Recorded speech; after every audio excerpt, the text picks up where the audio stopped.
Hello दोस्तों। Last lecture में हमने साइक्लोन को पढ़ा था। जिसमें हमने पढ़ा था साइक्लोन की परिभाषा एवं विशेषताएं। इसके अतिरिक्त साइक्लोन के प्रकार, साइक्लोन कितने प्रकार के होते हैं, उष्णकटिबंधीय चक्रवात जिसमें हमने पढ़ा था इनकी उत्पत्ति के लिए आवश्यक दशाएं, चक्रवात का जीवन चक्र, चक्रवातों का स्थानिक वितरण, जिसमें कालिक वितरण रह गया था जिसको हम अभी कवर करेंगे, और इनका हमने गति के आधार पर वर्गीकरण देखा था जो आईएमडी के अनुसार किया गया है। अब आज के इस लेक्चर में हम देखेंगे चक्रवातों का नामकरण कैसे किया जाता है। इसके अतिरिक्त हम चक्रवात को भारत के संदर्भ में भी पढ़ेंगे। जो भारत जो है चक्रवात की दृष्टि से इतना संवेदनशील क्यों है, भारत में चक्रवातों की पुनरावृत्ति क्यों होती है, तो इसको हम देखेंगे।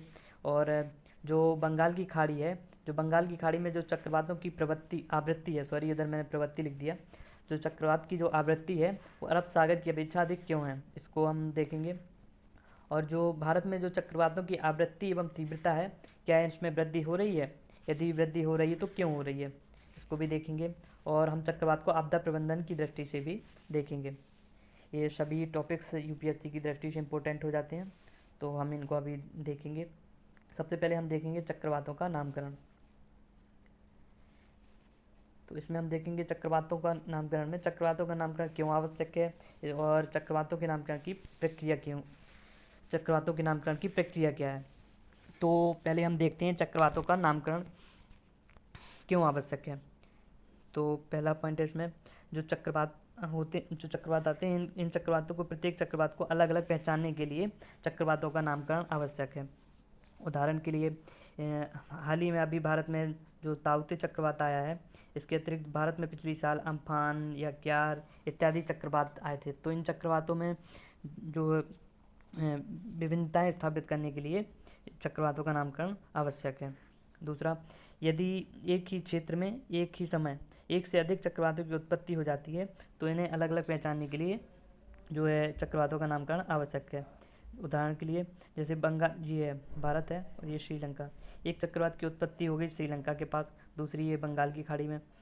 तो ये इनसे संबंधित जो भी सूचनाएं हैं इनको आम जनता तक पहुंचाने के लिए ज़रूरी है कि इनको हम अलग अलग डिफ्रेंशिएट कर सकें और दोनों चक्रवातों से संबंधित सूचनाएं पहुंचा सकें। साथ ही जो है लोगों की भी जागरूकता बढ़ाने के लिए भी चक्रवातों का नामकरण आवश्यक है। जैसे कि पिछली साल भारत में जो अम्फान तूफान आया था उसने भयानक विध्वंस की स्थिति पैदा की थी भारत में।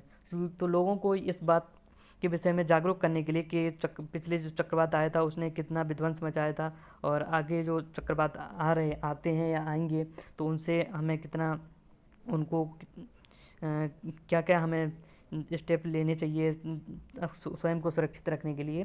तो इसके लिए भी जागरूकता लोगों के बीच बढ़ाने के लिए चक्रवातों का नामकरण आवश्यक है। तो अब हम अगले देखेंगे चक्रवातों के नामकरण की प्रक्रिया क्या है।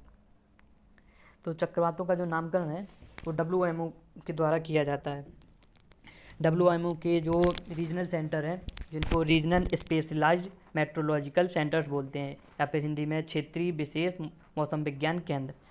WMO के 6 क्षेत्रीय विशेष मौसम विज्ञान केंद्र हैं जो अन्य देशों की सरकारों के साथ समन्वय स्थापित करके चक्रवातों का नामकरण करते हैं।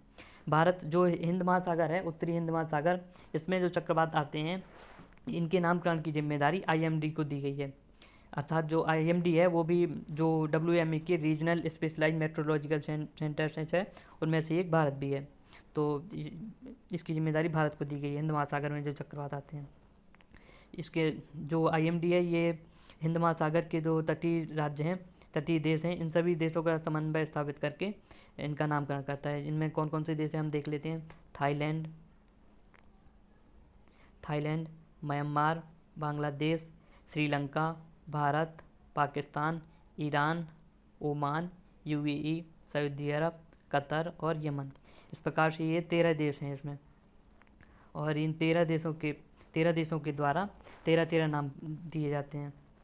13 देशों के द्वारा 13 नाम दिए जाते हैं। इस तरह से 169 नेम्स की एक सारणी बनाई जाती है और जो चक्रवात आते हैं उनको क्रमानुसार इसी सारणी के अनुसार नाम प्रदान किया जाता है।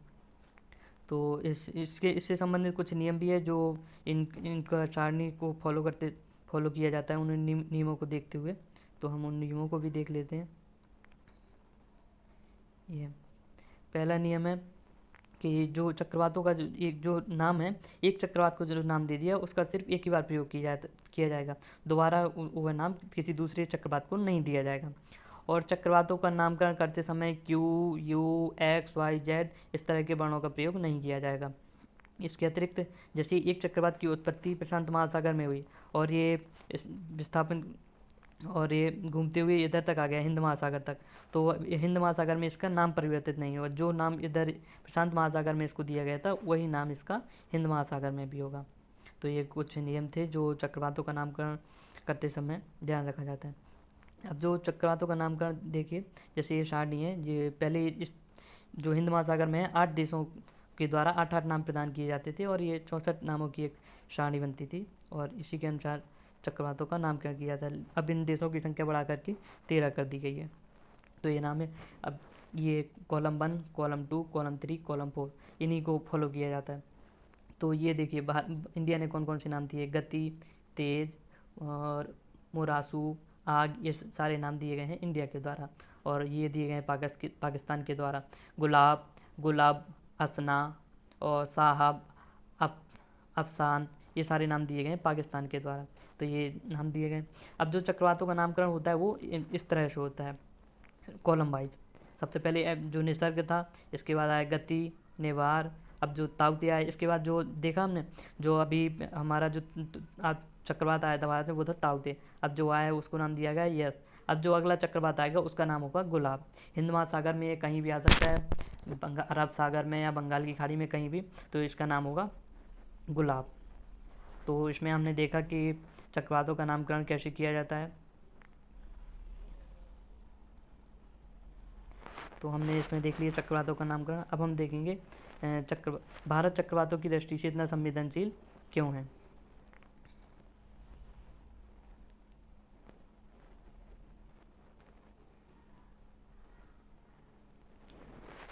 ओके, तो हमने देखा कि चक्रवातों की उत्पत्ति के लिए क्या ज़रूरी है। पिछले लेक्चर में हमने देखा था समुद्र की सतह का होना आवश्यक है। तो हमने देखा भारत की अवस्थिति को अगर देखें तो भारत हिंद महासागर से घिरा हुआ है। तो इधर पे हिंद महासागर की उपस्थिति भारत को चक्रवात की दृष्टि से संवेदनशील बना देती है। इसके अतिरिक्त भूमध्य रेखा के समीप, क्योंकि भारत भूमध्य रेखा के समीप अवस्थित है, इस अवस्थिति के कारण भूमध्य रेखा पर जो सूर्य की किरणें हैं वो पूरे वर्ष लंबवत पड़ती रहती हैं, जिसके कारण से भारत का जो तापमान है वो भी भारत में जो तापमान है वो भी भारत को चक्रवात की दृष्टि से संवेदनशील बनाता है। इसके अतिरिक्त कोरियोलिस फोर्स, क्योंकि भारत 5 डिग्री से ऊपर है, इसलिए कोरियोलिस फोर्स की भी उपस्थिति रहती है। तो इन सभी कारणों से भारत चक्रवात की दृष्टि से संवेदनशील हो जाता है। अब हम देखेंगे चक्रवात का जो कालिक वितरण है उसको देखते हैं। भारत में चक्रवात की उत्पत्ति कब कब होती है। प्री मानसून, मानसून से पूर्व, अर्थात अप्रैल और मई के महीने में। हमें पता है जो ITCZ है, ITCZ inter tropical convergence zone, जहाँ पर जो सनमार्गी पवनें हैं या व्यापारिक पवनें वो आकर के मिलती हैं। जो ITCZ है इसका जो है सूर्य का जो उत्तरायण और दक्षिणायन होता है उसी के साथ जो है जो ITCZ है इसका भी उत्तरायण और दक्षिणायन होता है। और जो मार्च है, मार्च के महीने में 21 मार्च को जो सूर्य की किरणें विषुवत रेखा पर लंबवत पड़ती हैं। इसके पश्चात ही अप्रैल, मई और जून, 21 जून को जो है ये जो हमारी कर्क रेखा है, कर्क रेखा के ऊपर लंबवत पड़ती हैं, अर्थात सूर्य का उत्तरायण होता है। तो जो अप्रैल और मई का महीना होता है इसमें जो ITCZ है ये भारतीय प्रायद्वीप के ऊपर होती है, जिसके कारण से भारतीय प्रायद्वीप का जो तापमान है उस तापमान में वृद्धि होती है। और तापमान जो है समुद्र की सतह का जो तापमान है वो 27 डिग्री तक पहुंच जाता है, तो भारत में जो हिंद महासागर है उसमें, उत्तरी हिंद महासागर है उसमें चक्रवात की उत्पत्ति के लिए अनुकूल दशाएं हो जाती हैं। तो इस प्रकार से जो चक्रवात जो बंगाल की खाड़ी है या फिर जो हमारा अरब सागर है, इसमें जो चक्रवातों की अगर उत्पत्ति होती है तो इनको बोलते हैं इन सीटू साइक्लोन, अर्थात इनकी उत्पत्ति यहीं पर ही होती है। और चूँकि इनकी उत्पत्ति यहीं पर ही होती है, अर्थात अरब सागर या फिर बंगाल की खाड़ी में, तो इनको इस कम समय मिलता है, जो समुद्र में जो दूरी तय करने के लिए कम समय मिलता है, अर्थात इधर संघनन की प्रक्रिया भी कम समय के लिए होती है, जिसके कारण से इनकी जो तीव्रता होती है वो कम होती है। इन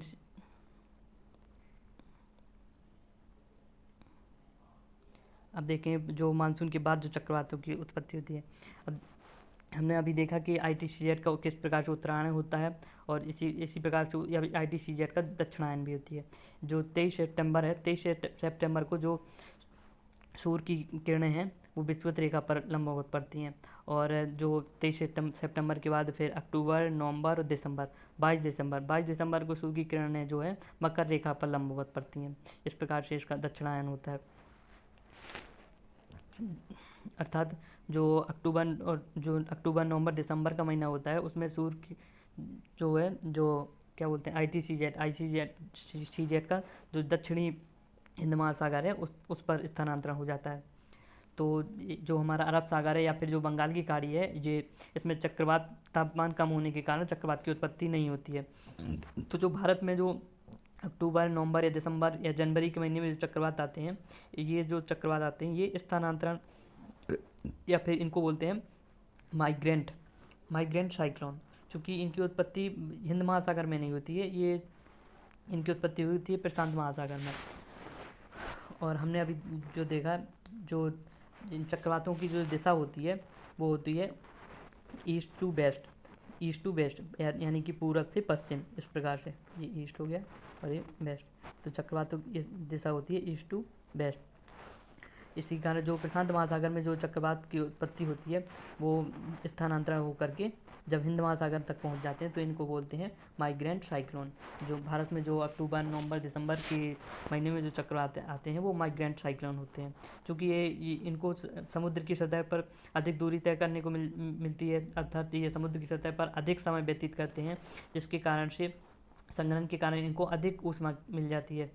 और जो अक्टूबर, नवंबर, दिसंबर में जो अरब सागर में या बंगाल की खाड़ी में जो चक्रवात आते हैं, इनकी तीव्रता जो भारत में इंशुटू चक्रवात होते हैं हिंद महासागर में, तो उनकी अपेक्षा इनकी तीव्रता अधिक होती है।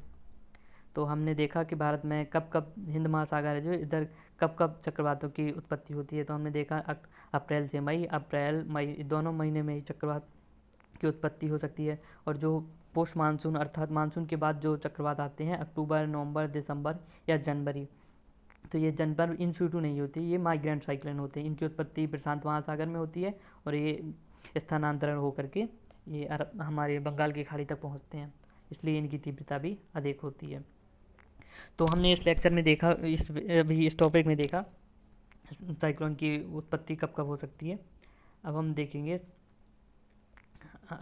इसमें कि जो हमारे अरब सागर हैं, जो हमारी बंगाल की खाड़ी है, बंगाल की खाड़ी में अरब सागर की अपेक्षा चक्रवात अधिक क्यों आते हैं। तो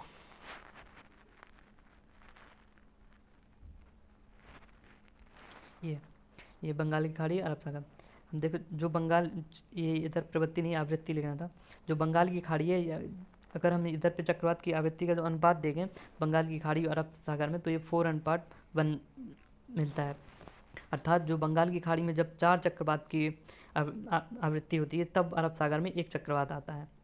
तो इनका अनुपात 4:1 देखने को मिलता है IMD के अनुसार। तो ये ऐसा क्यों है, अब इसको समझने का प्रयास करेंगे हम। हम देखते हैं कि जो बंगाल की खाड़ी है इसका जो तापमान जो है अरब सागर की अपेक्षा अधिक है। ऐसा क्यों है, ये इसका कारण है महाद्वीपीयता प्रभाव। क्योंकि हम देखते हैं बंगाल की खाड़ी जो है चारों तरफ से स्थल खंडों के द्वारा घिरी हुई है। अब जो स्थल खंड होते हैं वो जल की सतह हुई इसकी अपेक्षा जल्दी गर्म होते हैं, इसलिए जो बंगाल की खाड़ी है इसका जो तापमान है अरब सागर की सतह की अपेक्षा अधिक है। यही कारण है कि जो बंगाल की खाड़ी में जो चक्रवात आते हैं अरब सागर की अपेक्षा अधिक आते हैं।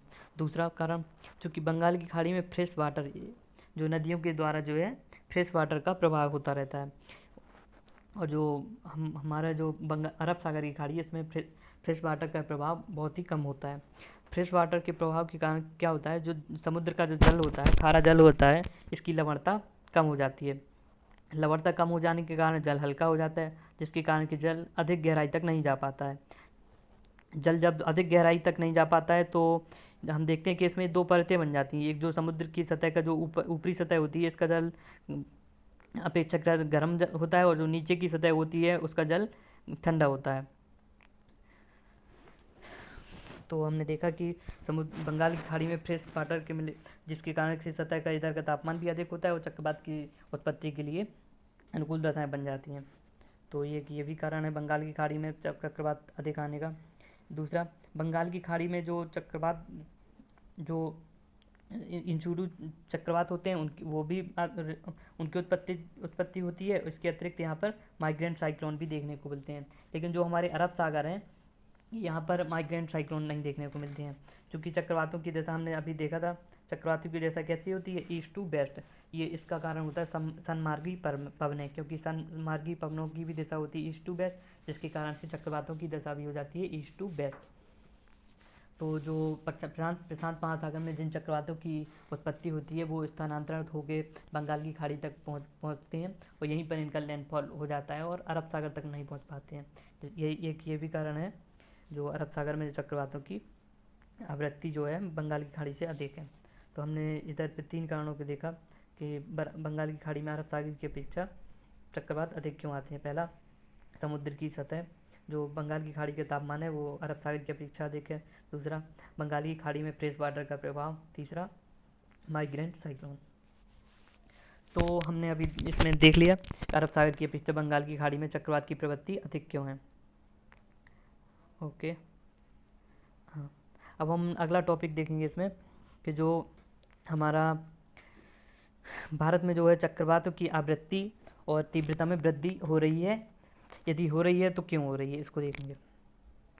तो पहले तो हम इसको देख लेंगे कि क्या भारत में चक्रवातों की तीव्र आवृत्ति में वृद्धि हो रही है। तो इसका आंसर होगा हाँ।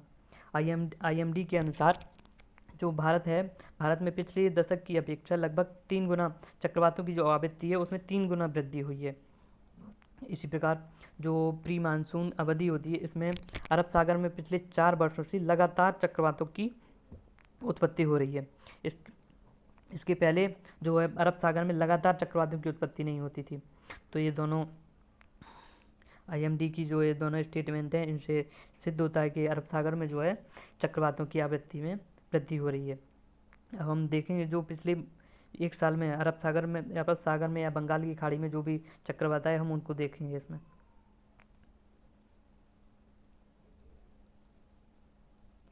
तो अब कौन कौन से चक्रवात, एक आया था जनवरी में पावुक, इसके बाद अब अप्रैल मई के बीच में फानी, वायु, हिक्का, क्यार, माहा, बुलबुल और अम्फान, निसर्ग। इस प्रकार से पिछले 1 वर्ष में भारत में 9 चक्रवात देखे गए थे पिछली साल 2020 में, जिनमें से 3 सीवियर साइक्लोन थे, 2 एक्सट्रीमली सीवियर और 2 सुपर साइक्लोन। तो एक ही वर्ष में 9 चक्रवातों की आवृत्ति सिद्ध करती है कि भारत में चक्रवातों की आवृत्ति में वृद्धि हो रही है। अब भारत में जो चक्रवातों की आवृत्ति में वृद्धि होने का कारण क्या है, इसको देखेंगे। तो चक्रवातों की आवृत्ति में जो वृद्धि हो रही है उसका कारण है ग्लोबल वार्मिंग। ग्लोबल वार्मिंग के द्वारा लगातार टेम्परेचर में वृद्धि हो रही है। हम यदि बंगाल की खाड़ी का टेम्परेचर को देखें पिछले 4 दशकों का, ये देखिए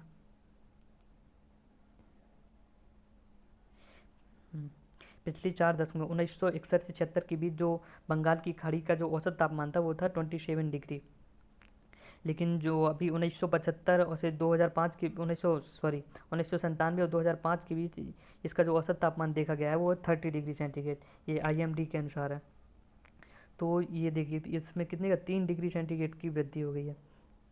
तो हमने देखा कि बंगाल की खाड़ी के तापमान में किस प्रकार से वृद्धि होती है। ये देखिए, ये 1961 और 76 के बीच, इसके बाद ये 1987 और 96, और ये आपका 97 से 2000 के बाद 3 डिग्री सेंटीग्रेड की वृद्धि हुई है इसमें। तो बंगाल की खाड़ी में जो तापमान में वृद्धि हो रही है, इसके कारण से जो है हिंद महासागर में चक्रवातों की आवृत्ति में भी वृद्धि हो रही है। अब हम देखेंगे चक्रवात की तीव्रता। क्या भारत में चक्रवातों की तीव्रता में वृद्धि हो रही है? तो इसका आंसर होगा हाँ। अब हम देखेंगे कि क्यों, हम इसको कैसे सिद्ध करेंगे कि भारत में जो चक्रवातों की तीव्रता में वृद्धि हो रही है। तो हमने देखा पिछले, अगर हम IMD के अनुसार भारत में पिछले साल 2 सुपर साइक्लोन को देखा गया, पहला अम्फान और दूसरा था क्यार। इसके अतिरिक्त भारत में जो लास्ट पिछले साल के अलावा जो लास्ट सुपर साइक्लोन था वो देखा गया था 2007 में, जिसका नाम था गोनू। ये देखिए गोनू। तो देखिए एक ही साल में दो सुपर साइक्लोन को देखा गया भारत में पिछली वर्ष। तो ये सिद्ध करता है भारत में कि जो साइक्लोन आ रहे हैं उनकी तीव्रता में वृद्धि हो रही है, तीव्रता या और दूसरा जो भारत में जो अम्फान तूफान आया था पिछली बार, चक्रवात आया था, वो केवल 24 घंटे में ही जो है आपका सुपर साइक्लोन में परिवर्तित हो गया था। तो आप देख रहे हैं कि कितनी अधिक ऊर्जा के साथ चक्रवातों की उत्पत्ति हो रही है कि वो 24 घंटों में ही सीधे सुपर साइक्लोन में परिवर्तित हो जा रहा है। तो अब हम देखेंगे चक्रवातों की तीव्रता में वृद्धि क्यों हो रही है। चक्रवातों की तीव्रता में वृद्धि का पहला कारण है ग्लोबल वार्मिंग के कारण सी सरफेस का जो टेम्परेचर है उसमें वृद्धि हो रही है, जिसके कारण से जिसके कारण से वाष्पीकरण अधिक होता है और संघनन भी अधिक होता है, जिसके कारण से चक्रवातों को ऊर्जा की अधिक मात्रा में प्राप्ति होती है और चक्रवातों की जो तीव्रता होती है उसमें भी वृद्धि होती है। चक्रवातों की वृद्धि जो तीव्रता है उसमें वृद्धि होने का एक दूसरा कारण है जो बंगाल की खाड़ी में साइक्लोन की जो उत्पत्ति हो रही है। पहले जो साइक्लोन बनते थे वो लगभग 10 डिग्री उत्तरी अक्षांश के आसपास बनते थे, लेकिन अब तक इनकी उत्पत्ति 4 डिग्री पर भी होने लगी है। जो भारत में पिछली साल जो फानी चक्रवात आया था, इसकी उत्पत्ति भी लगभग 2 डिग्री उत्तरी अक्षांश पर हुई थी। अब जब चक्रवात की उत्पत्ति इतनी निम्न अक्षांशों पर होती है तो इनको समुद्र की सतह पर जो है अधिक समय व्यतीत करने को मिलता है, अधिक दूरी तय करने को मिलती है, जिसके कारण से संघनन की क्रिया भी अधिक होती है।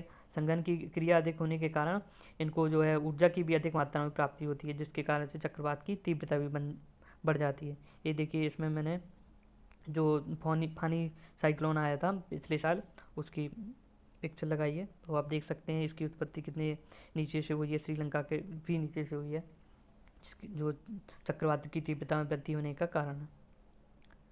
तो अब इस लेक्चर को हम यहीं पर समाप्त करते हैं।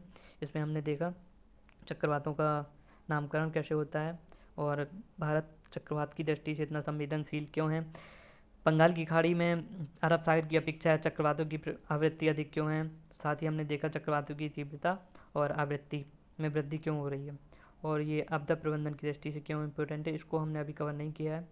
आगे जब भी मैं कभी लेक्चर बनाऊंगा आपदा प्रबंधन के ऊपर तो उसमें इसको मैं कवर करूँगा। तो आज के इस लेक्चर में इतना ही। धन्यवाद।